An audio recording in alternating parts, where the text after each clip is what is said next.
আগের নেতিবাচক সাংবাদিকতার কারণে মব তৈরি হয়েছে বলে মন্তব্য করেছেন প্রধান উপদেষ্টার প্রেস সচিব শফিকুল আলম। সরকার গণমাধ্যমকে নিয়ন্ত্রণ করছে না জানিয়ে তিনি আরও বলেন, নতুন করে আর কোনো কালা কানুন তৈরি করা হবে না। এ সময় গণমাধ্যম কর্মীদের নিজেদের মধ্যে দলাদলি বন্ধ করে সংস্কারের পরামর্শ দেন আইন উপদেষ্টা।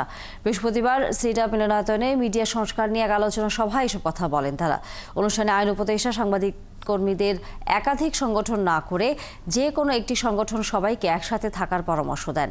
মামলা বাণিজ্য থামাতে পুলিশকে প্রাথমিকভাবে তদন্ত করে মামলা নেওয়ারও পরামর্শ দেন তিনি। এ সময় প্রেস সচিব বলেন, পতিত আওয়ামী লীগ সরকারের আমলে গণমাধ্যমে যা হয়েছে তা এখন আর হবে না। গণমাধ্যমের স্বাধীনতা হরণে সরকার কোনো রুল জারি করছে না বলেও জানান তিনি। অন্যান্য দেশের চেয়ে বাংলাদেশের গণমাধ্যম অনেক স্বাধীন বলেও দাবি করেন প্রেস সচিব।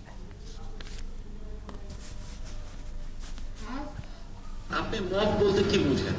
আমরা দেখছি যে অনেক ক্ষেত্রেই যারা আগের রিজিমের সময় যারা এফেক্টেড হয়েছেন তারাই এই প্রোটেস্টগুলো বেশি করছে।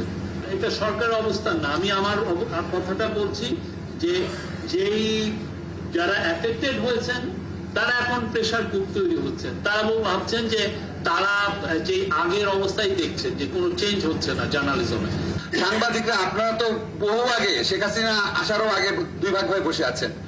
আপনারা প্রত্যেকটা জায়গায় দুইটা করে কমিটি, প্রত্যেকের বিরুদ্ধে যুদ্ধ করে, নিজেরাই যুদ্ধ করে। তাহলে আপনি স্বাধীন হবেন কিভাবে? যেই দেশে নিজেরা যুদ্ধ করে সেই দেশ কোনোদিন স্বাধীন হয়? আপনারা আগে এই যে সংস্কারের কথা বলেন, আপনারা এই সংস্কারটা আগে করেন, একটা ইউনিয়ন করেন।